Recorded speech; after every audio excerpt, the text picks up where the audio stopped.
പാഠം 958 ചില തിരിച്ചറിവുകൾ.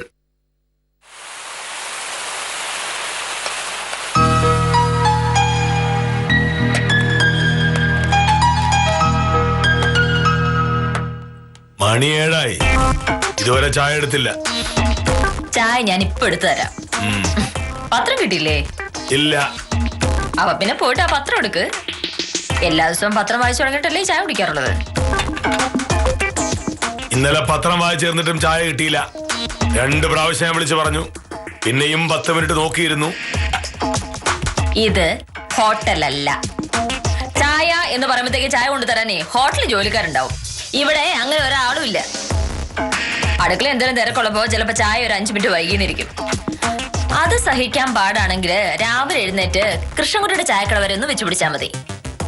അവിടെ ചെന്നിട്ട് കൃഷ്ണൻകുട്ടി ചായ എന്ന് പറയുമ്പോഴേക്കും 30 സെക്കൻഡ് കൊണ്ട് സംഗതി കിട്ടും. സ്വന്തം ഉത്തരവാദിത്തങ്ങളിൽ നിന്ന് ഒളിച്ചോടുന്നവർ ഇങ്ങനെയുള്ള മുടന്ത ന്യായങ്ങൾ പറഞ്ഞുകൊണ്ടേയിരിക്കും. നിന്റെ കാര്യത്തിൽ ഇതൊരു പുതിയ സംഭവമേ അല്ല. കഷ്ടം. രാവിലെ വഴക്കിനൊരു കാരണം തപ്പി ഇറങ്ങിയതായിരുന്നു വില്ലേജ് ഓഫീസർ. ഈശ്വര, ഭയങ്കര സംഭവം തന്നെ കേട്ടോ.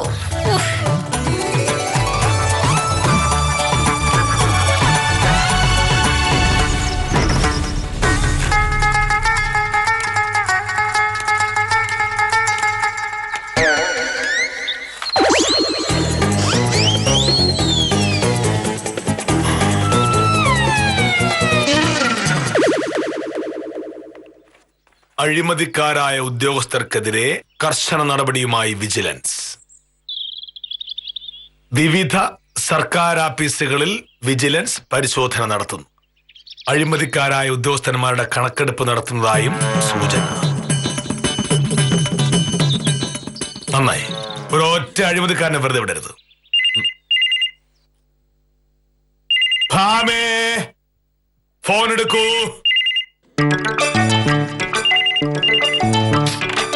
ഹലോ. ഹലോ മാഡം, ഞാൻ സതീഷ. ആ, എന്താ സതീഷ രാവിലെ? അത് ഞാൻ പറഞ്ഞാലും എന്തേ മാഡം? അയ്യോ, ഇന്നെങ്കിലും അഡ്വാൻസ് കൊടുത്താലേ സംഗതി നടക്കും. അല്ല, ഞാൻ മോഹനോടൊരു സംസാരിച്ചില്ല സതീഷേ. ഓഹോ. ഒന്നാമത്തെ കാര്യം, ഈ കാറ് വാങ്ങുന്നതിനോടൊന്നും മോഹനേട്ടന് വലിയ യോജിപ്പില്ല. മോഹനേട്ടനെ പറഞ്ഞ് സമ്മതിപ്പിക്കാന്ന് പറഞ്ഞാൽ അത് കുറച്ച് പാടാണ്. അങ്ങനെ പറയരുത് മാഡം. ഇപ്പോഴത്തെ കാലത്ത് ഇത്രയും നല്ലൊരു കാർ ഈ വിലക്ക് കിട്ടുക എന്ന് പറയുന്നത് എന്റെ ഒരു മഹാഭാഗ്യ. മാഡത്തെ എനിക്ക് നേരത്തെ പരിചയമുള്ളത് കൊണ്ടാ ഈ കാർ മാഡത്തിന് തന്നെ തരാന്ന് വിചാരിച്ചത്. ഓ, അതൊക്കെ ശരിയാ. കാറ് വാങ്ങണമെന്ന് എനിക്ക് ആഗ്രഹമുണ്ട്. പക്ഷേ മോഹനേട്ടനെ സമ്മതിപ്പിക്കാനാണ് പാട്. ഓ, അതിപ്പോ വലിയ ആനക്കാര്യമൊന്നുമല്ലല്ലോ മാഡം. 1 ലക്ഷം രൂപ കൊടുത്താൽ മതി. ബാക്കി പൈസ ലോൺ കിട്ടും. മാഡം മെനക്കെടണ്ട, ലോണൊക്കെ ഞാൻ റെഡിയാക്കിയോളാം. പക്ഷേ ഇങ്ങനൊരു അവസരം ഇനി കിട്ടില്ല മാഡം. 2-3 കൊല്ലം കൂടുമ്പോഴാ ഇത്രയും നല്ലൊരു സെക്കൻഡ് ഹാൻഡ് കാർ വരുന്നത്. ശരി, ഞാൻ മോഹനോടൊന്ന് സംസാരിക്കട്ടെ. ഞാൻ അങ്ങോട്ട് വരാം മാഡം. സാറിന് മനസ്സിലാകുന്ന രീതിയിൽ ഞാൻ കാര്യങ്ങൾ വിശദമായിട്ട് പറയാം. അല്ല, ആദ്യം ഞാനൊന്ന് സംസാരിക്കട്ടെ. അത് കഴിഞ്ഞിട്ട് സതീഷ് സംസാരിച്ചാ മതി. ഇല്ലെങ്കിൽ സംഗതി ആകെ കുളവാവും. മോഹനേട്ടന്റെ സ്വഭാവം സതീഷിനെ എനിക്ക് അറിയാഞ്ഞിട്ടാ. ഞാൻ മോഹനോടൊന്ന് സംസാരിച്ചിട്ട് വിളിക്കാം. ശരി മാഡം, ഓക്കെ. ഓ,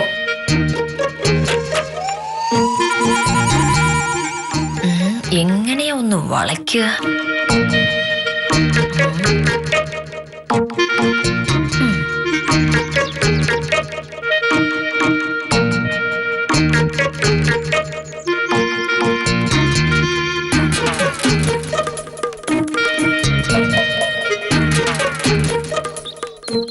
മോനട്ടാ, മോനട്ടാ,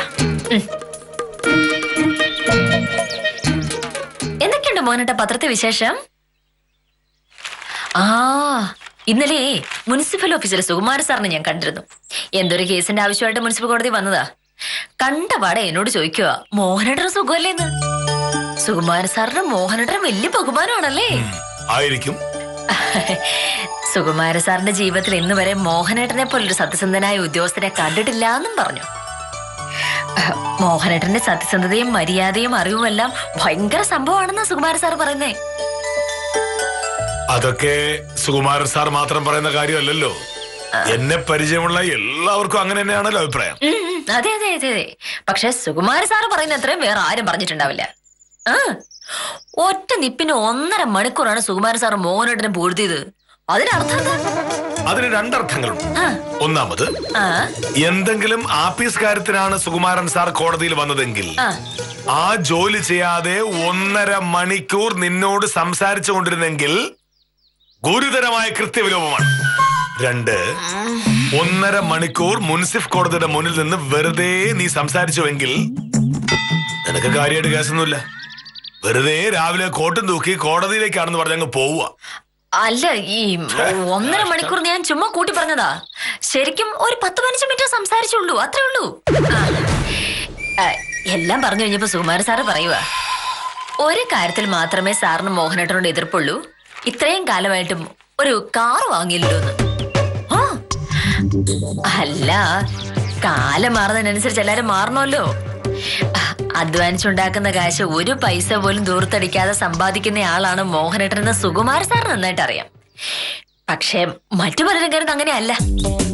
മോഹനേട്ടനും ഭയങ്കര കടബാധ്യതയും പ്രശ്നങ്ങളുമാണ്. അതുകൊണ്ടാണ് ഇതുവരെ ഒരു ചെറിയ കാർ പോലും വാങ്ങാൻ പറ്റാത്തതെന്ന്. അല്ല, സത്യം പറഞ്ഞ ആളുകൾ അങ്ങനെ പറയുന്നതിൽ നമുക്ക് തെറ്റു പറയാൻ പറ്റില്ലല്ലോ. നമ്മൾ സമ്പാദിക്കുന്ന പൈസ ബാങ്കിലുണ്ടെന്ന് വിളിച്ചു പറഞ്ഞു നടക്കാൻ പറ്റില്ലല്ലോ. അപ്പൊ പിന്നെ പൈസ ഉണ്ടെന്ന് ആളുകൾക്ക് തോന്നാൻ വേണ്ടി ചില പൊടുകകളൊക്കെ കാണിക്കേണ്ടി വരും, ഇല്ലേ? അല്ല, ഉദാഹരണത്തിന് നമുക്കൊരു കാർ ഉണ്ടെന്ന് തന്നെ ഇരിക്കട്ടെ. സെക്കൻഡ് ഹാൻഡ് മതി. ഒരു 1 ലക്ഷം രൂപ കൊടുത്തിട്ടുണ്ടെങ്കിൽ ബാക്കി ബാങ്കിൽ നിന്ന് ലോൺ കിട്ടും. അതോടെ ആളുകൾക്ക് മനസ്സിലാവുമല്ലോ മോഹനേട്ടന്റെ കാശുണ്ടെന്ന്, ഇല്ലേ? അപ്പൊ എന്റെ കയ്യിൽ ഒറ്റ പൈസ ഇല്ലെന്നും ഞാൻ ഭയങ്കര കടബാധ്യതയിലാണെന്നൊക്കെ ആളുകൾ കരുതുമല്ലേ? ഓ, അങ്ങനെ കരുതുന്ന എനിക്കിഷ്ടം. അപ്പൊ പിന്നെ എന്നോട് ആരും കയറാൻ ചോദിക്കില്ലല്ലോ. അല്ല, ഞാനൊരു കാര്യം പറഞ്ഞോണ്ടിരിക്കല്ലേ. അപ്പൊ പിന്നെ ഞാൻ പോയി ഫോൺ എടുക്കാം. അല്ല, ഞാൻ പറഞ്ഞു കഴിഞ്ഞില്ല. ഞാൻ പറഞ്ഞു കഴിഞ്ഞു.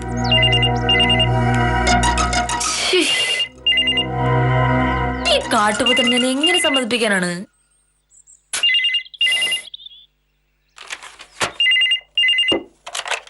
ഹലോ, മോഹനേഷന്റെ വീടല്ലേ? അതെ, കെ മോഹനേഷൻ സാറാണ് സംസാരിക്കുന്നത്. അല്ല, ഞാൻ നളിനാക്ഷനാണ്. നല്ലാക്ഷൻ ചേട്ടാ, എന്തൊക്കെയുണ്ട് വിശേഷങ്ങൾ? ഒരുപാട് നാളായല്ലോ നമ്മൾ തമ്മിൽ കണ്ടിട്ട്. ഇവിടെ ഒന്നും ഇല്ലേ? അല്ല, ഓരോ തിരക്കുകളാണല്ലോ. അല്ല, മോഹനേഷൻ സുഖമല്ലേ? സുഖം. അതെ, എനിക്ക് തന്നെ കാണേണ്ട അത്യാവശ്യ കാര്യമുണ്ട്. രാവിലെ വന്നാൽ അവിടെ ഉണ്ടാവോ? ഞാൻ 9:38 വരെ ഇവിടെ കാണും.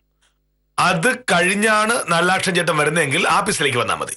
അല്ല, സത്യത്തിൽ എനിക്ക് കാണേണ്ടത് തന്നെയല്ല, തന്റെ ഭാര്യയാ. ഒരു കേസിന്റെ കാര്യത്തിനാ. ഓ, വാദിക്കുന്നത് അഡ്വക്കേറ്റ് സത്യഭാമയാണെങ്കിൽ ജയിക്കുമെന്നാ എല്ലാവരും പറയുന്നത്. ആഹാ, താനെന്ന് പറഞ്ഞാൽ എന്റെ കേസ് സത്യഭാമ വാദിക്കില്ലേ? അതിനെന്താ, ഞാൻ പറയാം. നല്ലാക്ഷൻ ചേട്ടൻ 9:30 മുൻപായിട്ട് ഇവിടെ വന്നു. വലിയ സന്തോഷം. അതെ, കണ്ടില്ലേ നല്ലാക്ഷൻ ചേട്ടനാ? നീ അറിയോ? ഞാൻ നേരിട്ട് കണ്ടിട്ടൊന്നുമില്ല, ഉത്തമം പറഞ്ഞു കേട്ടിട്ടുണ്ട്. അദ്ദേഹത്തിന് ഒരു കേസുണ്ട്. നിന്നെ കാണാൻ ഇങ്ങോട്ട് വരുന്നുണ്ട്. എനിക്ക് നല്ല പരിചയമുള്ള ആളാ. എന്താ വേണ്ടതെന്ന് വെച്ചാൽ ചെയ്തു കൊടുക്കുക. അതെ, ഞാനൊരു കാര്യം പറയട്ടെ. ഞാൻ പറഞ്ഞ കാര്യം, ഇത്തരം ഒരു പ്രയോജനമില്ലാത്ത കാര്യങ്ങൾക്ക് വേണ്ടി കളയാൻ എനിക്ക് സമയമില്ല. ഞാൻ കുളിക്കാൻ പോവുകയാണ്. നീ എന്റെ ഷർട്ട് മുണ്ട് തേച്ച് വെക്കും. വേഗം. അല്ല മോനേട്ടാ. വക്കീലേ,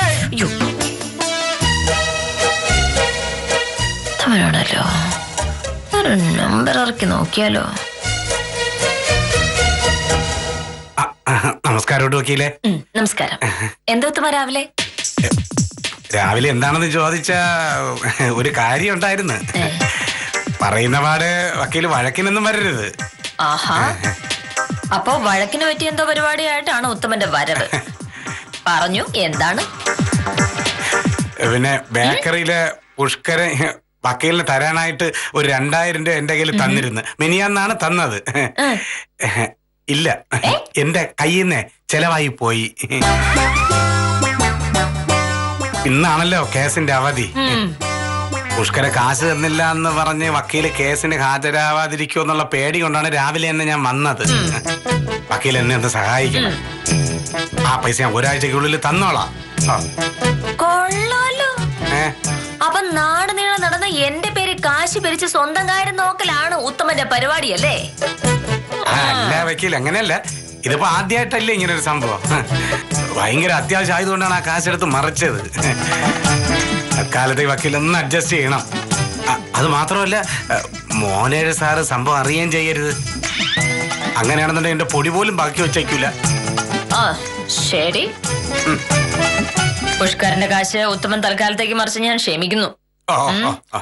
ആ പൈസക്ക് ഒരാഴ്ചയല്ല, വേണമെങ്കിൽ 2 ആഴ്ച ഞാൻ അവധി തരാം. ഓ, ആ, ആ. സംഗതി മോണിറ്റർ അറിയില്ല. അയ്യോ, മതി മതി മതിയേ, മതി പകരം മതി. ഓ, എനിക്ക് ഉത്തമന്റെ ഒരു സഹായം വേണം. ഏ? എന്ത് വേണമെന്ന് വക്കീൽ പറഞ്ഞാൽ മതി, ഞാൻ ഏറ്റല്ലോ. അത് മതി. ഉത്തമൻ ആ തേക്കങ്കാട്ടിലെ നല്ലാഷൻ ചേട്ടനുമായിട്ട് നല്ല അടുപ്പമല്ലേ? ആ, അതെ. നളിനാക്ഷൻ ചേട്ടനെ കൊണ്ട് എന്തെങ്കിലും കാര്യം സാധിക്കണമെന്നുണ്ടെങ്കിൽ വക്കീൽ ഒരു വാക്ക് പറഞ്ഞാൽ മതി. ബാക്കി കാര്യം ഞാൻ ഏറ്റു. എന്താണ് വക്കീലെ കാര്യം, പറ. അതെ, ഞാനൊരു കാറ് വാങ്ങാനുള്ള മോഹമായിട്ട് നടക്കാതെ കാലം കുറച്ചായല്ലോ. ഞാൻ എത്ര പറഞ്ഞാലും മോഹനേട്ടൻ അത് വകവെച്ച് തരില്ല. പക്ഷെ മോഹനേട്ടന് ബഹുമാനമുള്ള ഒരു 10 പേര് പറഞ്ഞിട്ടുണ്ടെങ്കിൽ ചിലപ്പം മനസ്സ് മാറും. ഇല്ലേ? ആണോ? അതിൽ ഒരു സംശയം. മുനിസിപ്പാലിറ്റിയിലെ സുകുമാര സാർ അങ്ങനെ പറഞ്ഞു എന്ന് ഞാൻ മോഹനേട്ടോട് പറഞ്ഞു. ഇനിയിപ്പോ ഈ നല്ലാഷൻ ചേട്ടനോട് പറഞ്ഞിട്ടുണ്ടെങ്കിൽ മോഹനേട്ടൻ ഒന്ന് ആലോചിക്കും. ഇന്നാളിനാഷൻ ചേട്ടനെ മോഹനേട്ടന് ഭയങ്കര ബഹുമാനമെന്ന് സംസാരത്തിൽ എനിക്ക് മനസ്സിലായി.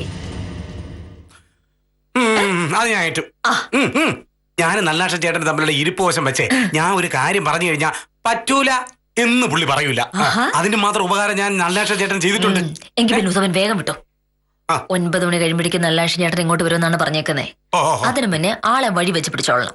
കാര്യങ്ങൾ പറഞ്ഞു തന്നിട്ട് സമ്മതിപ്പിക്കണം. ബാക്കിയല്ലേ ധൈര്യമായിട്ടിരുന്നോ? ഇത് ഞാൻ പുഷ്പം പോലെ പരിഹരിച്ചു തരാം. എന്നാ പിന്നെ ഇറക്കട്ടെ. ഓ ശരി. ഇതെങ്കിലും ഒന്ന് ഏക്കണേ.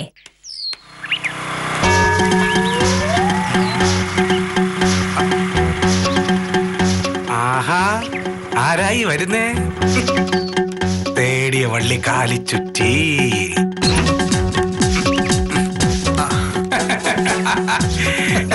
നമസ്കാരം നല്ലാക്ഷൻ ചേട്ടാ. എന്ത് ഈ വഴിയിലൊക്കെ? എനിക്ക് മോഹനേഷന്റെ വീട് വരെ ഒന്ന് പോണം.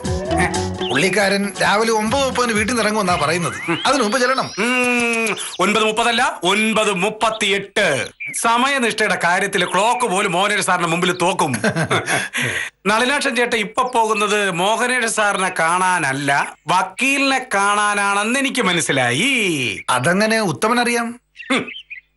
എന്റെ നളിനാക്ഷൻ ചേട്ടാ, മോഹനേഷ് സാറിന്റെ വീട്ടിലെ കാര്യങ്ങൾ എനിക്കറിയാവുന്നത് പോലെ വേറെ ആർക്കറിയാം ഇവിടെ?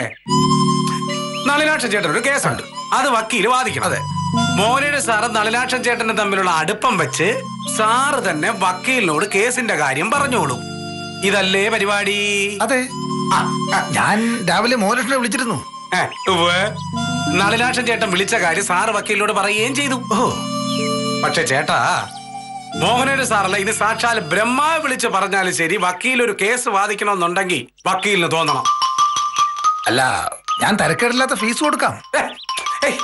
ഫീസ് എന്ന വക്കീലിന് ഒരു പിടിവാശിയുള്ള കാര്യമല്ല. പക്ഷെ കേസും കേസ് കൊണ്ടുവരുന്ന ആളിനെയും വക്കീലിന് ബോധ്യപ്പെടണം.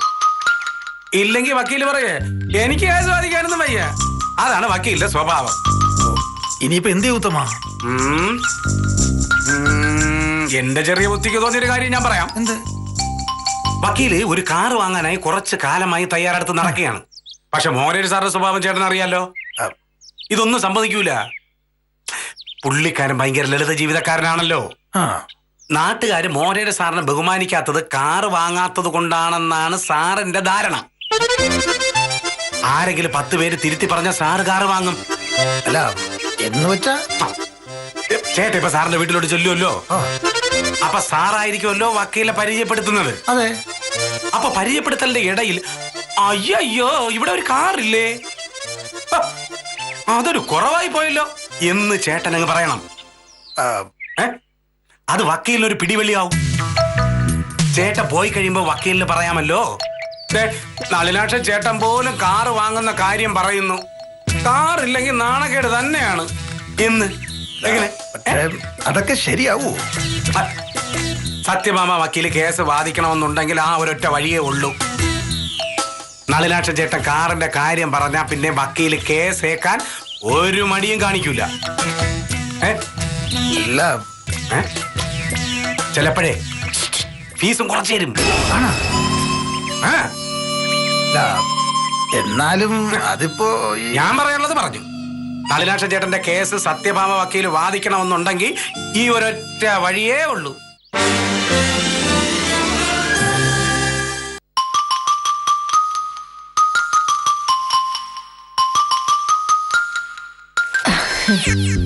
സുകുമാര സാറ് പറഞ്ഞതിനെ പറ്റി മോഹനേട്ടൻ ഒന്നും പറഞ്ഞില്ല. ആര് പറഞ്ഞു? എനിക്ക് പറയാനുള്ളത് ഞാൻ അപ്പോഴേ പറഞ്ഞു കഴിഞ്ഞല്ലോ. മോഹനേട്ടൻ ഈ വാശിയാട്ടോ എനിക്ക് മനസ്സിലാവാത്തേ. മോഹനേട്ടാ, കാലം ചെല്ലുന്തോറും നമ്മുടെ ജീവിതത്തിൽ മാറ്റങ്ങൾ വരണ്ടേ? മോഹനയുടെ സ്കൂളിൽ പോകുന്ന കാലത്ത് വീട്ടിൽ കഷ്ടപ്പാടും ദാരിദ്ര്യം ഒക്കെ ആയിരുന്നു. ഇപ്പൊ അതുണ്ടോ? മോഹനേട്ടൻ തന്നെ പറഞ്ഞിട്ടുണ്ട്, അന്ന് മോഹനേട്ടൻ ആകെ ഉണ്ടായിരുന്നത് 2 ഷർട്ട് മുണ്ടുവന്ന്. ഇപ്പത്തെ അവസ്ഥ അങ്ങനെയാണോ? അതുകൊണ്ടാണ് ഞാൻ പറയുന്നത്, നമ്മുടെ ജീവിതം അടിമുടി മാറിക്കൊണ്ടിരിക്കുകയാണ് ഓരോ ദിവസവും. അതുകൊണ്ട് മാറുന്ന കാലത്തിനനുസരിച്ച് നമ്മൾ മാറണ്ടേ മോഹനേട്ടാ? ഒരു കാർ വാങ്ങാന്ന് പറയുന്നത് ഈ കാലത്ത് അത്ര വലിയ ആഡംബരമൊന്നുമല്ല. ഒരു കാറില്ലാത്ത ആരാ ഇപ്പോൾ ഉള്ളത്? ലക്ഷക്കണക്കിന് ആൾക്കാർ. പക്ഷെ ആ ലക്ഷക്കണക്കിന് ആളുകളെ പോലെ ആണോ നമ്മള്? ഞാനൊരു വക്കീലാണ്, മോഹനേട്ടൻ ഒരു വില്ലേജ് ഓഫീസറും. നമുക്കൊരു കാർ വാങ്ങാൻ എന്താ പ്രയാസം? നമുക്കതിന്റെ ആവശ്യമില്ല. അത് മോഹനേട്ടന് തോന്നണല്ലേ? ഒരു കാർ ഉണ്ടെങ്കിൽ എന്തൊക്കെ സൗകര്യമുണ്ട് മോഹനേട്ടാ. നമുക്ക് ഒരുമിച്ച് എവിടെയെങ്കിലും ഒക്കെ പോകാം. മഴക്കാലമാണെങ്കിൽ മോഹനേട്ടൻ ആ കൊടയും പിടിച്ച് നടക്കണ്ട. പിന്നെ കാറുള്ളതൊരു അന്തസ്സല്ലേ? എനിക്ക് തോന്നുന്നില്ല. എന്നാ എനിക്ക് തോന്നുന്നുണ്ട്. ഒരു കാറ് വാങ്ങാനായിട്ട് കൈക്കൂലി വാങ്ങണമെന്നോ ആരെല്ലാം പറ്റിക്കണമെന്നോ എന്നൊന്നല്ലോ ഞാൻ പറഞ്ഞത്. നമ്മുടെ കൈ പൈസ ഇല്ലേ? അതെ, 1 ലക്ഷം രൂപ കൊടുത്തിട്ടുണ്ടെങ്കിൽ ബാക്കി ലോണ് കിട്ടും. ഒരു സെക്കൻഡ് ഹാൻഡ് കാർ മതി. നമ്മൾ അധ്വാനിച്ചുണ്ടാക്കുന്ന പൈസ നമ്മുടെ ആവശ്യത്തിന് ചെലവാക്കാനുള്ളതല്ലേ? അത് ഒരാവശ്യമായി എനിക്ക് തോന്നുന്നില്ല. അത് മാത്രമല്ല, ഞാൻ കാറിലൊക്കെ യാത്ര ചെയ്യാൻ തുടങ്ങിയാൽ ആളുകൾ എന്ത് പറയും? എന്ത് പറയാൻ? ഒന്നും പറയൂല. സത്യം പറഞ്ഞ മോഹനേട്ടൻ കാറ് വാങ്ങാതിരിക്കുന്ന പിശുകൊണ്ടാണെന്ന് എല്ലാരും പറഞ്ഞോണ്ടിരിക്കുന്നത്. ആരും മോഹനേട്ടനെ മോഹം നോക്കിയൊന്നും പറയില്ലെന്നേ ഉള്ളൂ. ഒരാളും അങ്ങനെ പറയില്ല. ഞാൻ ഒരു കാറ് വാങ്ങാത്തതിന് ഇതുവരെ നീയല്ലാതെ ഒരാളും എന്നെ കളിയാക്കിയിട്ടില്ല. അയ്യടാ, എന്നിട്ട് ഇന്നലെ സുകുമാരൻ സാർ പറഞ്ഞതോ? സുകുമാരൻ സാർ പറഞ്ഞു എന്ന് നീ പറയുന്നതല്ലേ, ഞാൻ കേട്ടില്ലല്ലോ. ആരെങ്കിലും എന്നോട് നേരിട്ട് വന്ന് പറയണം. അപ്പൊ നമുക്ക് ആലോചിക്കാം. നളിനാക്ഷൻ ചേട്ടനായിരിക്കും. വാ, പരിചയപ്പെടുത്തരാം. എന്റെ ഈശ്വര, നളിനാക്ഷൻ ചേട്ടനോട് ഉത്തമൻ എല്ലാം പറഞ്ഞിട്ടുണ്ടാവണേ. അങ്ങേരുടെ ഒരൊറ്റ വാചകം കൊണ്ട് ഒരു കാറാ കിട്ടാൻ പോന്നേ, അറിയാലോ? നമസ്കാരം മോഹനേട്ടനാ. നമസ്കാരം ചേട്ടാ. ഓ, പറഞ്ഞതിനേക്കാൾ 10 മിനിറ്റ് മുൻപേ എത്തിയല്ലേ? അല്ലാതെ പറ്റില്ലല്ലോ. താനൊരു 1-ാം നമ്പർ കൃത്യനിഷ്ഠക്കാരനാ. അപ്പൊ പിന്നെ ഞാൻ താമസിക്കുന്നത് ശരിയല്ലല്ലോ. നമ്മൾ പല സ്ഥലത്ത് വെച്ച് കാണാറുണ്ടെങ്കിലും നളിനാക്ഷൻ ചേട്ടൻ ഇങ്ങോട്ട് വരുന്നത് ആദ്യമായിട്ടല്ലേ? വരണം, നമുക്ക് അകത്തിരുന്ന് സംസാരിക്കാം. അപ്പോഴേക്കും ഭാമ ഒരു ചായ എടുക്കുകയും ചെയ്യും. അയ്യോ, ചായ കുടിക്കാനൊന്നും നേരമില്ല. വക്കീലിനെ ഒന്ന് കണ്ടിട്ട് എനിക്ക് ഉടനെ അങ്ങ് പോണം. ഭാമേ, ഇവിടെ കാർ പോർച്ച് എവിടെയാ? കാർ പോർച്ചോ? അല്ല, പഴയ വീടായതുകൊണ്ട് കാർ പോർച്ച് കാണില്ലല്ലേ?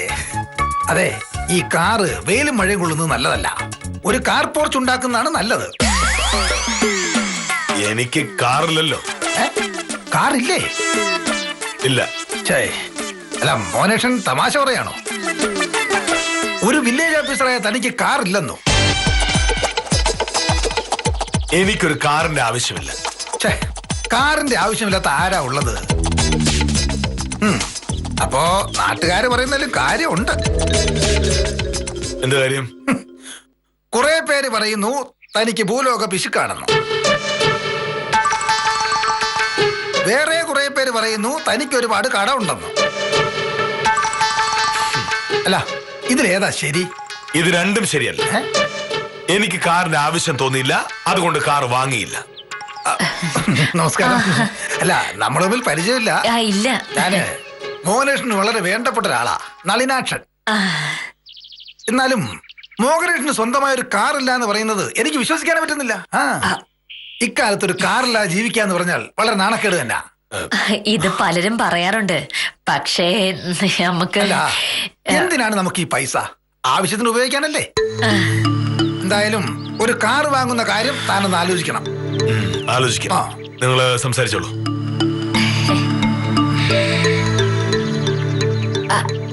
വഴിയെ വെച്ച് ഉത്തമനെ കണ്ടിരുന്നു അല്ലേ? കണ്ടു. വലിയ ഉപകാരം കേട്ടോ. ചേട്ടനെ പോലുള്ളവർ പറഞ്ഞാലേ മോഹനേട്ടൻ കേക്കുള്ളൂ. അതുകൊണ്ടാ. അതുപോട്ടെ, എന്താ കേസ്? അല്ല, ഇനിയിപ്പോ കേസിന്റെ കാര്യം പറയുമ്പോ വക്കീൽ എന്ത് പറയുന്ന എന്റെ പേടി. ഞാനും മോഹനേട്ടനെ പോലെ ഈ കാറിന്റെ ഒന്നും ആവശ്യമില്ല എന്ന് പറഞ്ഞിടുന്ന ആളാ. പക്ഷേ ഒരു പരമദ്രോഹി ബ്രോക്കർ എന്നെ പറഞ്ഞ് പ്രലോഭിപ്പിച്ച് ഒരു സെക്കൻഡ് ഹാൻഡ് കാർ വാങ്ങിപ്പിച്ചു. പിന്നെ പറഞ്ഞ കാശ് കൊടുത്ത ആ കാർ വാങ്ങിയത് 3-4 ലക്ഷം രൂപ ലോണുമായി. പക്ഷെ പറഞ്ഞിട്ട് എന്താ കാര്യം? വാങ്ങിയതിന്റെ പിറ്റേ ദിവസം മുതൽ വണ്ടി വഴിയില്ല. എന്നും കേട്. വർക്ക്ഷോപ്പിൽ കാശ് കൊടുത്ത് ഞാനൊരു വഴിയായി. സഖി കെട്ടപ്പോ കാർ എനിക്ക് എന്ന ബ്രോക്കറെ കണ്ടു.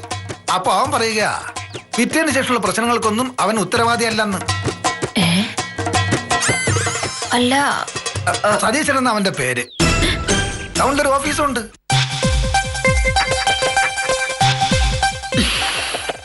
ഇപ്പോ ലോൺ കുടിശ്ശിക വന്നെന്ന് പറഞ്ഞ് കേസായി. എങ്ങനെയാണ് ലോൺ അടയ്ക്കുക? ഉള്ള കാശ് വർഷാപ്പിൽ കൊടുക്കാൻ തന്നെ തികയുന്നില്ലെന്ന്.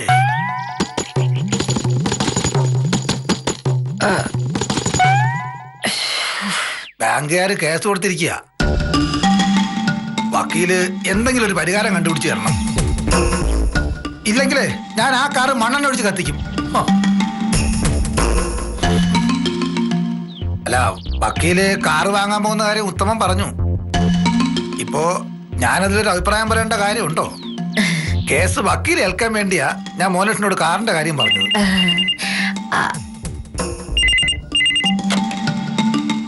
ഹലോ, അഡ്വക്കേറ്റ് സത്യഭാമയുണ്ടോ? ഉണ്ട്. ആരാണ്? എന്റെ പേര് സതീഷ്. മാഡത്തിന് അറിയാം. ഭാമേ, ഇപ്പോൾ വരും. ആരാമനുണ്ട്? ഏതോ ഒരു സതീശൻ. ഹലോ മാഡം, ഞാനാ സതീഷ്. എന്തായി കാറിന്റെ കാര്യം? ഏത് കാറ്? അല്ല, മാഡത്തിനൊരു കാർ വേണമെന്ന് പറഞ്ഞില്ലേ? മോനെ സതീശ, നിന്റെ തട്ടിപ്പ് നിന്റെ കൈ തന്നെ വെച്ചാ മതി. ഓരോരുത്തരെയും ചാക്കിട്ട് പിടിച്ച് ഏതേലും പഴയ കാർ അവരുടെ തലയിൽ കെട്ടിവെച്ച് കാശ് വാങ്ങുന്നതല്ലേ നീ? ഇനി മേല് കാറിന്റെ കാര്യം പറഞ്ഞ് എന്നെ വിളിച്ചോണ്ട് നീ വിവരം അറിയും. എനിക്ക് നിന്റെ കാർ വേണ്ട, മനസ്സിലായല്ലോ? ഒരു കാർ കച്ചവടക്കാരന്റെ മോനട്ടാ. നമുക്കെന്തിനാ കാറ്? ഈ കാലത്തെ കാറിനൊക്കെ പറഞ്ഞിട്ടുണ്ടെങ്കിൽ ഭയങ്കര ദൂർത്താണ്. നമ്മൾ അധ്വാനിച്ചുണ്ടാക്കുന്ന പൈസ അത് വെറുതെ കളയാനുള്ളതല്ല. അല്ല, കാറില്ലാത്ത വലിയ നാണക്കേടാണെന്നല്ലേ നീ കുറച്ച് മുന്നേ എന്നോട് പറഞ്ഞത്? എന്ത് നാണക്കേട്? ഒരു നാണക്കേടും ഇല്ല. കാറില്ലാത്ത ലക്ഷക്കണക്കിന് ആളുകളുണ്ട് നമ്മുടെ നാട്ടില്. പിന്നെ നമുക്ക് മാത്രം തരാ കാറ്?